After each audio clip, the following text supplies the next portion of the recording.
Russia's military has said that it repelled a drone attack at an airport in the city of Pskov. It's located in the western part of Russia.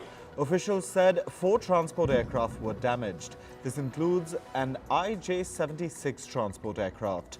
A video shot from a residential area showed a fire that engulfed the area where the attack happened. Yevgeny Prigozhin, the chief of Russia's Wagner mercenary group, was buried on Tuesday. Prigozhin was buried in St. Petersburg under heavy security. Russian President Vladimir Putin did not attend the funeral ceremony. The burial ceremony took place 6 days after a plane believed to be carrying Prigozhin crashed near Moscow. The plane crash happened 2 months after Prigozhin led a failed mutiny against the Russian military top brass.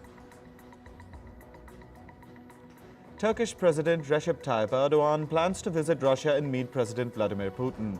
The two leaders are slated to discuss the Black Sea grain deal. According to Turkish media, the meeting will be held in the Russian city of Sochi. This comes as Russian Foreign Minister Sergei Lavrov is set to meet his Turkish counterpart Hakan Fidan in Moscow on Thursday. Fidan will listen to Russia's opinion on the grain deal before he takes the discussion to the United Nations. Ukraine's border service has released some new footage. It shows a 28-year-old man who attempted to illegally leave the country being detained. Ukraine has banned men between 18 and 60 years of age from leaving the country during wartime. They can only leave if they've been granted special permission by the government. Military officers in the Central African country of Gabon have announced that they have seized power. They said that they are going to annul the election results in which President Ali Bongo was declared the winner. Gabon's opposition parties claimed that last week's election was fraudulent. Australian Prime Minister Anthony Albanese has said that the country is set to hold a referendum. This is to change the constitution to recognise Australia's Indigenous people. The referendum will be held on October 14th. Australians will be asked to vote on whether or not they support altering the constitution to include the Voice to Parliament. The Voice to Parliament is an Indigenous committee. It will advise Australia's Parliament on matters affecting Aboriginal people and Torres Strait Islanders. US President Joe Biden met his Costa Rican counterpart Rodrigo Chavez Robles at the White House on Tuesday. The two leaders pledged to cooperate on economic and security issues. Robles vowed to be one of America's strongest allies. He addressed the need to keep American supply chains safe. Biden and Robles are likely to hold discussions on immigration and what the US calls China's growing influence. Teachers in the South American nation of Chile have gone on an indefinite strike. This comes after they attempted to reach an agreement with the government and failed. Chilean teachers marched to the presidential palace. They demanded the payment of what they called historic debt. British Prime Minister Rishi Sunak welcomed Kuwait's Crown Prince Sheikh Meshal Al Ahmad Al Sabah. They met at Sunak's London residence at 10 Downing Street. Sunak said he was excited to talk about strengthening economic and security partnerships. The British and Kuwaiti leaders are also likely to discuss trade and investment. Canada has identified its first case of the coronavirus infection involving the highly mutated BA.2.86 variant of Omicron. It has been identified in an individual in the province of British Columbia. Health officials say the patient did not travel outside the Canadian province. New Zealand is likely to make 16 and 17-year-olds eligible to vote in local elections and stand as candidates. The country's parliament has passed the first reading of a bill that brings about these changes. This comes 9 months after New Zealand's Supreme Court ruled that the existing age of 18 for voting was inconsistent with the country's human rights law. The bill has passed the first hurdle with 74 votes in favour. It was mostly supported by New Zealand's left-wing lawmakers. In climate news, the residents of a small coastal town in the U.S. state of Florida are considering leaving their homes. This comes as Hurricane Idalia approaches Florida. At least 23 Florida counties have posted evacuation orders. Idalia is expected to hit the region in a few hours. Meanwhile, heavy rain doused the Cuban capital of Havana. This was after Idalia strengthened in its path over the Gulf of Mexico. It intensified to a hurricane early on Tuesday.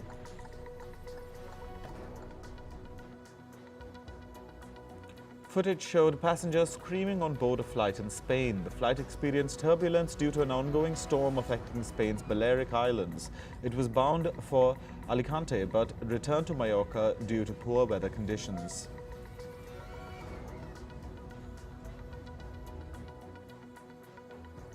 People living near the shores of Italy's Lake Como began cleanup operations. The streets of a village near the lake were invaded by mud and debris. This was after torrential rain triggered a landslide in the region. Meanwhile, Italian authorities have warned of a potential flood risk in other parts of the country.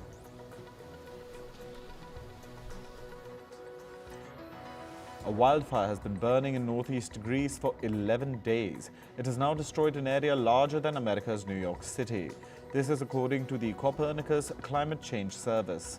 The fire in Greece killed at least 20 people last week. It has now become the largest fire ever recorded in the European Union.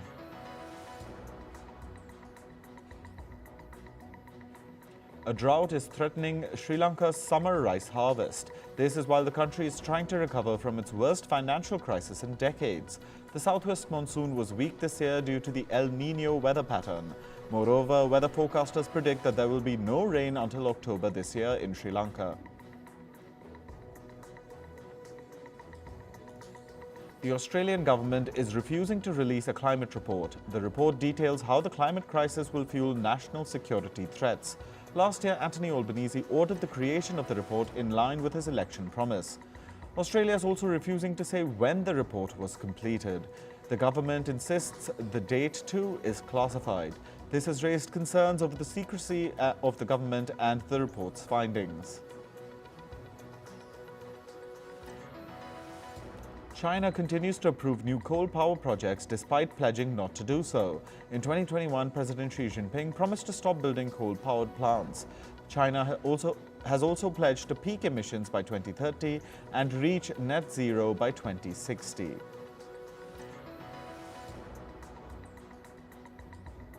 American businesswoman Martha Stewart is being slammed for using an actual iceberg for her cocktail. Stewart shared a few vacation photos showing her using pieces of an iceberg for her drink. She was then criticized for her actions amid the ongoing global climate crisis. Many are calling Stewart out for environmental insensitivity. In business and tech news, U.S. Commerce Secretary Gina Raimondo has said that American companies complained about China's business atmosphere. She says the companies have stated that China has become uninvestable. They allegedly said that fines, raids, and other actions have made it risky to do business in the Asian country. Raimondo said all this at a press conference during her trip to China. Toyota will restart operations at its assembly plants in Japan today. This is after yesterday's glitch brought work at its 14 Japanese factories to a standstill.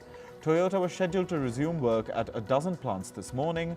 Production at the remaining 2 plants was scheduled to resume in the afternoon. Toyota is still investigating the cause of yesterday's glitch.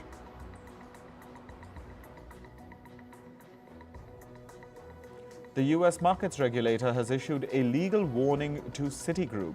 The Securities and Exchange Commission has accused the financial firm of violating record-keeping requirements. Citigroup has neither accepted nor denied the accusations. However, it has agreed to pay a penalty of nearly $3 million to the SEC.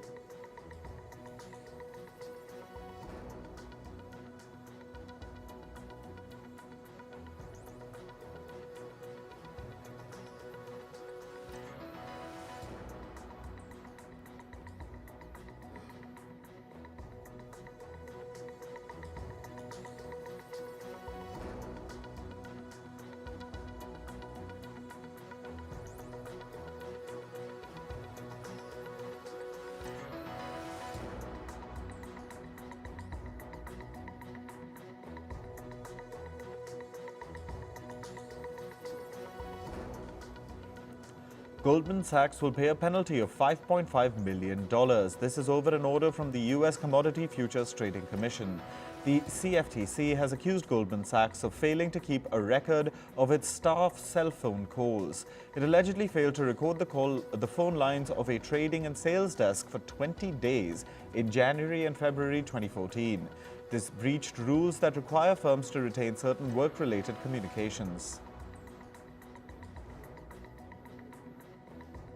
According to government data, Australia's inflation dropped to a 17-month low in July. The country's monthly consumer price index rose 4.9% in July. That's down from 5.4% recorded in the previous month. This was reportedly due to falls in holiday travel and fuel prices. As a result, markets are now expecting the Australian Central Bank to pause its rate hike for September. Retailer Walmart is reportedly asking some of its pharmacists in the US to voluntarily take pay cuts. This is by reducing their work hours. For this, the company is targeting pharmacists in the higher wage bracket.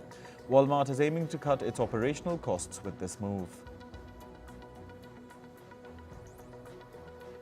A lawsuit against Burger King is headed to court. This is over the size of its Whopper burger.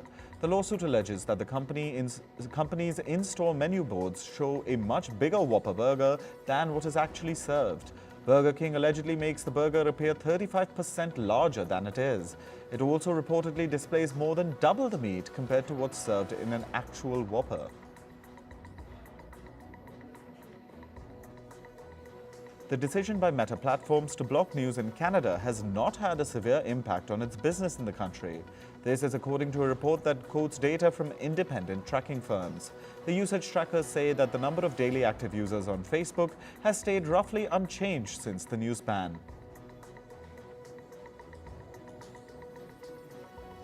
Demonstrators gathered outside the Google Cloud Next conference on Tuesday. This was to protest against the company's contract with the Israeli government. Under the contract, Google provides cloud services to Israel's public sector and military. Protesters allege that the cloud technology was being used against Palestinians for surveillance and racial segregation. Elon Musk has issued a warning to people trying to manipulate the new creator monetization program on social media platform X. Musk said accounts that attempt to do so will be suspended. In April, X, then known as Twitter, introduced the creator compensation feature. It allows its paid subscribers to profit from the content they create. Now let's move to the world of sports. We start with cricket. Indian wicketkeeper batter KL Rahul will not be playing the first two matches of the 2023 Asia Cup. This was confirmed by India's cricket coach Rahul Dravid. KL Rahul was earlier included in the 17-member squad announced by India's chief selector Ajit Agarkar. India faced Pakistan and Nepal in their first two Asia Cup matches. Their first match, India versus Pakistan, will be played on September 2nd. The 2023 Asia Cup begins today at the Multan Cricket Stadium in Pakistan. The tournament is being co-hosted by Pakistan and Sri Lanka. Pakistan will be taking on Nepal in the opening match of the tournament. 6 teams, India, Pakistan, Nepal, Afghanistan, Sri Lanka and Bangladesh, are participating in the competition. Co-hosts Sri Lanka have announced their squad list for the 2023 Asia Cup. Dasun Shanaka will be captaining the team for the tournament. All-rounder Wanindu Hasaranga has been ruled out due to an injury. Hasaranga was the leading run scorer and highest wicket taker in the Lanka Premier League this year. Sri Lanka's first match in the Asia Cup is against Bangladesh. It will be held on August 31st in Pallekele. In football, the United Nations Human Rights Office has backed Spain's Jenny Hermoso. The UN body said, and I quote, "Everyone has a responsibility to call out and challenge sexual harassment and abuse." Hermoso was kissed by Spain's football chief Luis Rubiales. The incident took place after the FIFA Women's World Cup final during post-match celebrations. Rubiales has so far refused to resign despite intense pressure from fans and the Spanish government. Manchester City striker Erling Haaland won the Professional Footballers Association or PFA Player of the Year award on Tuesday. The 23-year-old scored 52 goals in 53 matches last season. This contributed to Man City winning the English Premier League, FA Cup and the Champions League. Al Nassr beat Al Shabab 4-0 in the Saudi Pro League on Tuesday. Cristiano Ronaldo scored 2 penalties in the first half of the game. Then Sadio Mane scored in the 40th minute to give Al Nassr a 3-goal lead. The last goal came from Sultan Al Ghanam in the 80th minute.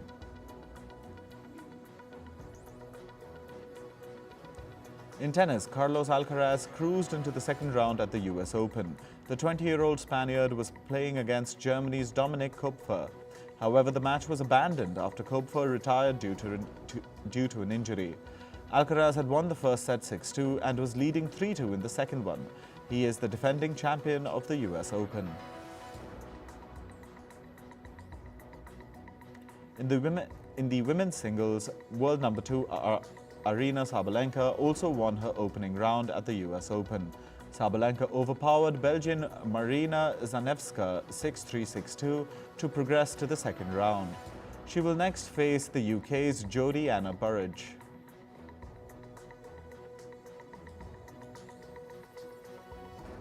Coco Gauff will be seen in action again today in the second round at the US Open. Gauff had a feisty first round against Germany's Laura Siegemund. It lasted for 2 hours and 51 minutes. Gauff had expressed her frustration due to Siegemund's slow pace of play throughout the match. After losing the first set, Gauff rallied back and won the second set and took a decisive 3-0 lead in the third one. However, Siegemund was frequently seen signaling that she was not ready for her opponent's serve. It was then that Gauff lashed out at the umpire. She said, and I quote, "She's never ready when I'm serving. She went over to talk like 4 times. You only gave her a time violation once. How is that fair?" India's Mirabai Chanu has decided to not compete in the upcoming World Weightlifting Championships 2023. She will only be attending the weigh-in at Riyadh but not lifting. This is to mark her attendance at the World Championships, which is mandatory to be eligible for the Paris Olympics next year. The Indian Olympic medalist took the decision to avoid any injuries ahead of the Asian Games 2023.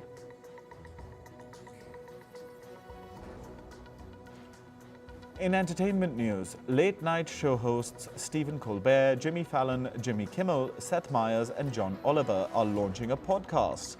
They will voice their experiences with the ongoing Hollywood actors and writers strike. These hosts have supported the strike since it began in May. The group has been providing food to strikers who have been at the picket lines.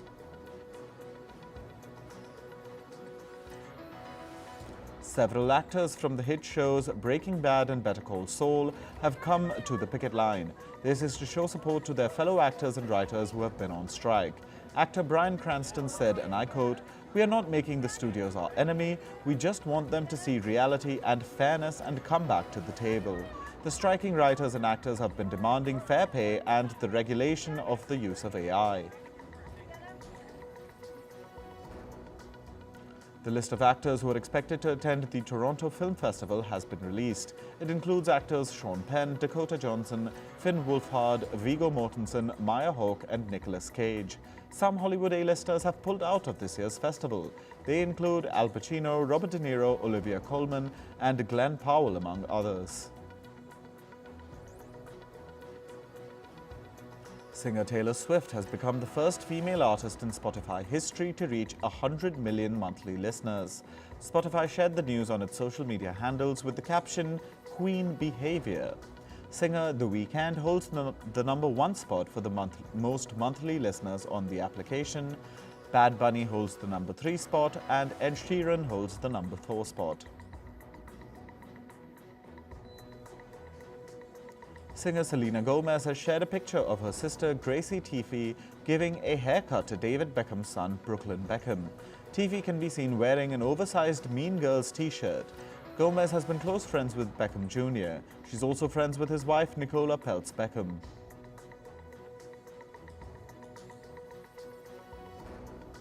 Singer Adele has revealed that she is ready to be a mother again. While speaking to her fans at the Weekends with Adele show in Las Vegas, Adele expressed her desire to have another child soon.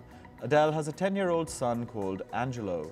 She's currently dating sports agent Rich Paul. The two have been romantically involved since 2021. K-pop band Tomorrow X Tomorrow, or TXT, will return in October with their third studio album. The album, titled The Name Chapter Free Fall, will roll out on October 13th. This will be the group's first full-length album since 2021. TXT reached their first ever #1 spot on the Billboard 200 chart with the album The Name Chapter Temptation. Actor Sarah Jessica Parker has adopted the cat that belonged to her and Just Like That character, Carrie Bradshaw. The cat's name is Shoo. Parker shared a picture of her new pet on Instagram, saying, "If he looks familiar, that's because he is." The show, And Just Like That, is a spin-off of the hit series Sex and the City.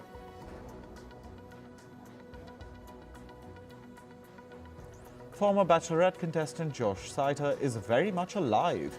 The news comes after a social media statement claimed that he had died. Saiter posted a video message on Tuesday saying that his Instagram account was hacked. The 36-year-old said, "As you can see, I am alive and well. Somebody was playing a cruel joke and mocking my mental illness." Singer-songwriter and producer Ray David Jacobs has died aged 31. He was also popularly known as August 08. He's best known for co-writing the hit song I'm the One by DJ Khaled, which also features Justin Bieber and Quavo. The reason behind his death remains unknown.